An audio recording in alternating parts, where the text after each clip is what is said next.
In this video, I'll show you how to log into your CapCut account on iPhone or Android. This is a quick and easy guide if you want to access your projects, templates, and saved edits.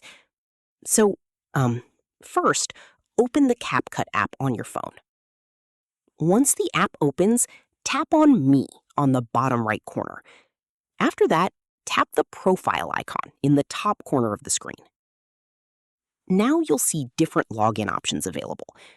You can sign in using TikTok, Facebook, Apple ID, or other available methods, depending on your device. For this example, I'll tap on TikTok. After a few seconds, CapCut will automatically log you into your account. Once signed in, you can access your saved projects, cloud storage, and synced edits. If you want a Manage account, go back and tap on the setting on the top right corner.